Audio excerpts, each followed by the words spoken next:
പത്തനംതിട്ടക്കാരി. അമ്മയ്ക്കും അച്ഛനും ഒരേ ഒരു മകൾ. ആശയ്ക്കരിമായിട്ട് പൊന്നോമനയായിട്ട് വളർത്തിയ ഒരു മകൾ. പഠിച്ച് വലുതായി, പഠിച്ച് ജോലിയായി, IB ഉദ്യോഗസ്ഥയായി. പേരെടുത്ത് പറയുന്നില്ല.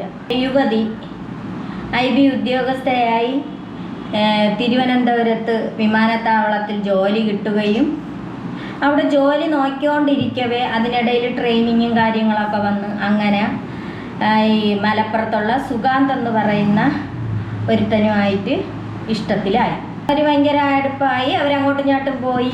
അങ്ങനെ സ്നേഹിച്ചുകൊണ്ടിരിക്കവേ ഈ അവന് എറണാകുളത്ത് കൊച്ചിയിൽ അങ്ങോട്ട് അവനും ജോലിയായി.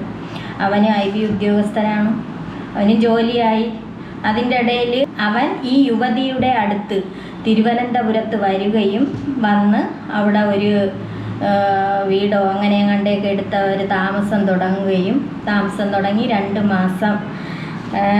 മാസം വരെയൊക്കെ ഒരുമിച്ച് താമസിക്കുമായിരുന്നു. അതിനിടയിൽ അവന് ഈ സുഗാന്ത് എന്ന് പറയുന്ന അവന് വേറെ ബന്ധങ്ങൾ ഉണ്ടാവുകയും അവരെ വെച്ചുകൊണ്ടിരിക്കവേ ഈ കുട്ടിയെ വിളിക്കുകയും പറയുകയും ഈ കുട്ടിയായിട്ട് സഹകരിക്കുകയൊക്കെ ചെയ്യുമായിരുന്നു. ഫോൺ എടുത്ത് വലിച്ചെറിയുകയും അതിനുശേഷം ട്രെയിനിൻ്റെ മുന്നിൽ ചാടി ആത്മഹത്യ ചെയ്യുകയും ചെയ്തു. ട്രിവാൻഡ്രത്ത് തന്നെയാണ്.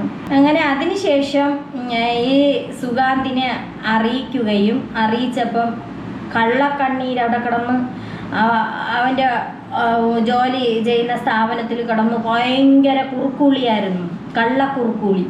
കുറുക്കൂളി കാണിക്കുകയും പിന്നെ ഇങ്ങനെയൊക്കെ പറഞ്ഞിട്ട് 2 ദിവസം. അപ്പം അവിടെ ജോലി ചെയ്യണവർ വിചാരിച്ചത് എന്തോന്നാണ്, ഇത് ഉള്ളതാണ് എന്ന് പറഞ്ഞ് മറ്റുള്ളവർ വിശ്വസിക്കുകയും പിറ്റേന്ന് തൊട്ട് ആളവിടെ നിന്ന് മുങ്ങുകയും ചെയ്തു. ഇവൻ്റെ പേരിൽ കേസാകും എന്നുള്ളത് കൊണ്ടാണ് സുഗാന്ത് അവിടെ നിന്ന് മുങ്ങിയത്. അല്ലെങ്കിൽ ഈ പോലീസ് എന്തോന്ന് ചെയ്യണം, പോലീസ് ഈ സുഗാന്തിനെ അപ്പോൾ തന്നെ പോയി അറസ്റ്റ് ചെയ്ത് കൊണ്ടുവരാമായിരുന്നു.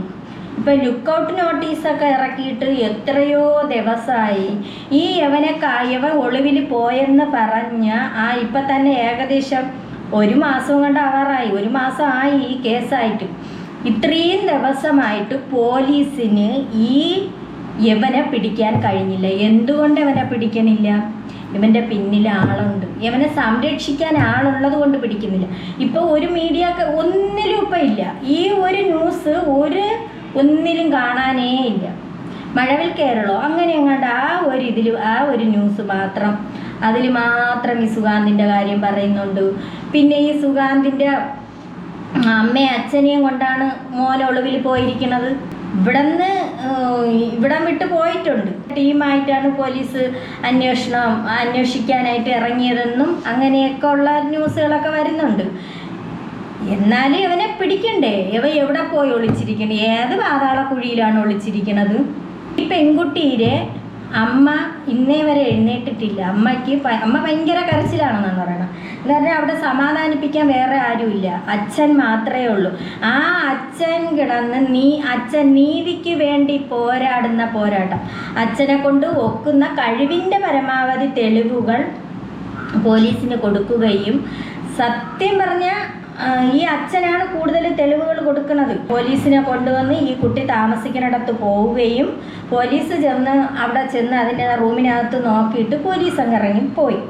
ഒന്നും പറയാതെ ഇറങ്ങിപ്പോയി. അതിനുശേഷം ഈ കുട്ടിയുടെ അച്ഛൻ കയറി നോക്കുകയും ബാഗിനകത്ത് നോക്കുമ്പോൾ ഈ കുട്ടി ഹോസ്പിറ്റലിൽ പോയ രേഖകളും ഗർഭചിത്രം നടത്തിയ രേഖകളും എല്ലാ രേഖകളും ഹോസ്പിറ്റലിൽ പോയത് എല്ലാ രേഖകളും ഈ അച്ഛൻ്റെ കയ്യിൽ കിട്ടുകയും ചെയ്തു. ഇതെല്ലാം കൊണ്ടുവന്ന് പോലീസിന് കൈമാറിയിട്ടുണ്ട്. ഈ പെൺകുട്ടി 1 വർഷം കൊണ്ട് ജോലി ചെയ്ത ക്യാഷ്, മാസം തോറും കിട്ടുന്ന ശമ്പളം, ഈ സുഗാന്ത് എന്ന് പറയണ ഈ പക്ക ഫ്രോഡ് അത്രയും ഈ കുട്ടിയുടെ അങ്ങ് വാങ്ങിച്ച് മൊത്തത്തിൽ മാസം തോറും ഈ കുട്ടിക്ക് കിട്ടുന്ന ശമ്പളം മുഴുവനും ഇവൻ്റെ അക്കൗണ്ടിലോട്ട് ഈ കുട്ടിയെ ഇട്ടുകൊടുത്ത് ചോദിച്ചങ്ങ് മേടിക്കുകയാണ്. 80 രൂപയെങ്ങാണ്ട് കിടക്കണം എന്ന് പറയാനായിട്ട് ഈ പെൺകുട്ടിയുടെ അക്കൗണ്ടിൽ 80 രൂപ മാത്രം ഇത് മരിക്കുന്ന സമയത്തുണ്ട്. ഫുഡ് കഴിക്കാൻ പോലും പൈസ കയ്യിലില്ലാത്തത് കൊണ്ട് അവിടെ കൂടെ ജോലി ചെയ്യുന്ന കുട്ടികളാണ് കൊടുക്കണേന്ന് പറയണു. എന്നിട്ട് പിച്ചക്കാരെ പോലെ ഈ കുട്ടി ചോദിക്കും യവൻ്റെ അടുത്ത്. അവൻ 50 100 ഈ കുട്ടിയുടെ അക്കൗണ്ടിൽ ഇട്ട് കൊടുക്കുക. യവനും ഒരു IB ഉദ്യോഗസ്ഥനാണ്. അപ്പം യവന് കിട്ടുന്ന പണവും ഈ കുട്ടിയുടെ പണവും അത്രയും യവൻ കൈക്കലാക്കി മൊത്തത്തിലെടുത്തിട്ട് യവന് തികയോ? യവന് ഇട്ടുമൂടാൻ പറ്റില്ല. ആ കണക്കിന് വകയാണ് അവനുള്ളത്. ആ വക അത്രയും ഉണ്ടായിട്ടും യവൻ ഈ കുട്ടീരെ എന്തിന് വാങ്ങിച്ച് സ്നേഹിച്ച് കല്യാണം കഴിക്കാം എന്നൊക്കെ പറഞ്ഞുകൊണ്ട് കുട്ടിയെ വശത്താക്കി. ഈ കുട്ടി പ്രഗ്നൻ്റ് ആയിരുന്നു, ഗർഭഛിദ്രവും നടത്തി. ഇതെല്ലാം കഴിഞ്ഞ് അതിനുശേഷം ഈ കുട്ടിയെ കറിയിലിട്ട കരിയപ്പല പോലെ വലിച്ചങ്ങ് എറിഞ്ഞു. അത് കല്യാണം കഴിക്കാൻ പറഞ്ഞത് കൊണ്ടാണ്. കല്യാണം കഴിക്കണം, അമ്മയും അച്ഛനും സമ്മതിച്ച്, അമ്മയ്ക്കും അച്ഛനും ഒക്കെ താല്പര്യമായിരുന്നു എന്ന് ഈ കുട്ടി അവൻ്റെ അടുത്ത് പറയുകയും അപ്പോഴവന് കല്യാണം കഴിക്കാൻ വയ്യെന്ന് പറഞ്ഞു. ഇവൻ ഇതുപോലെ പല പെൺപിള്ളേരുടെയും പോയിട്ടുണ്ട്. ഈ കുട്ടിയുടെ അടുത്ത് മാത്രമൊന്നുമല്ല. ഈ പെൺകുട്ടികൾ എന്തിനിങ്ങനെ മയങ്ങി വീഴണം ഇങ്ങനെയുള്ളവന്മാരെ കാണുമ്പോൾ? ഇനിയിപ്പോൾ എന്ത് ചെയ്യാൻ? അച്ഛൻ ഇതുപോലെ നീതിക്ക് വേണ്ടി പോരാടി ഇത്രയും നാളിങ്ങനെ നടന്ന്, എന്നിട്ട് പോലീസിനെ ആവട്ടെ അച്ഛൻ ഒന്നും പറയൂലായിരുന്നു. പോലീസ് അവർ കറക്റ്റാണ് അവരന്വേഷണം പോണതെന്ന് പറഞ്ഞ് പിന്നെ എന്തുകൊണ്ട് ഇത്രയും ദിവസമായിട്ട് അവനെ പിടിക്കാൻ പറ്റണില്ല? അവൻ എവിടെ പോയി ഒളിച്ചിരിക്കണേ? ദൃശ്യം 3 ഇറങ്ങുമെങ്കിൽ അവനും പൊങ്ങുമായിരിക്കും. ഇതാണ് നടക്കാൻ പോണത്. അവൻ ഏതാ ഇതിനകത്തിട്ട് അവനെ വാർത്തിട്ടിട്ടുണ്ട്. അതിൻ്റെ അടിയിലിട്ട് കുഴി വാർത്ത ആരാ ഇട്ടിരിക്കുകയാണ്? വാർത്ത് മൂടി ഇട്ടിട്ടുണ്ടായിരിക്കും. അല്ലെങ്കിൽ പിന്നെ അവൻ പൊങ്ങാത്തതിൻ്റെ കാര്യം എന്ത്? സുഗാന്ത് പൊങ്ങി വരാത്തതിൻ്റെ കാര്യം എന്താണ്?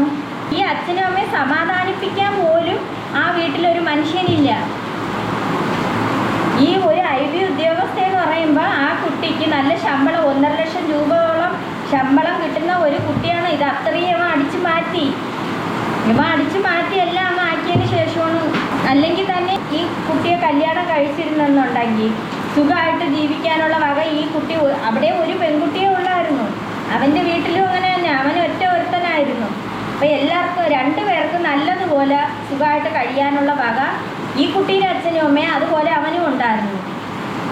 പിന്നെ അവന് ഇതിൻ്റെ ഇടയിൽ ബാക്കിയുള്ള ബന്ധങ്ങളും ഇങ്ങനെയൊക്കെ ആയി. അവന് പിന്നിൽ നിൽക്കാൻ ആളുണ്ട്, അവനെ സംരക്ഷിക്കാൻ ആളുണ്ട്. അതുകൊണ്ടാണല്ലോ ഇവനെ പിടിക്കാത്തത്. അല്ലെങ്കിൽ പിന്നെ അങ്ങ് എവിടെ പോയി? ഇവൻ പോയ വഴി മൊത്തം അറിയാമെന്നുള്ളവരെ കാണുള്ളൂ. ഇതിനി എന്തോന്നാണ്? ഈ അച്ഛനും അമ്മയ്ക്ക് നീതി കിട്ടുമൊന്നുമില്ല. എവിടെ നിന്ന് നീതി കിട്ടാൻ? ഇത്രയും തെളിവുകളൊക്കെ ഈ അച്ഛൻ ഹാജരാക്കിയിട്ടും ഒരു രക്ഷയില്ല. പിന്നെ സംരക്ഷിക്കാൻ ആളുണ്ട്. അതുകൊണ്ടാണ്.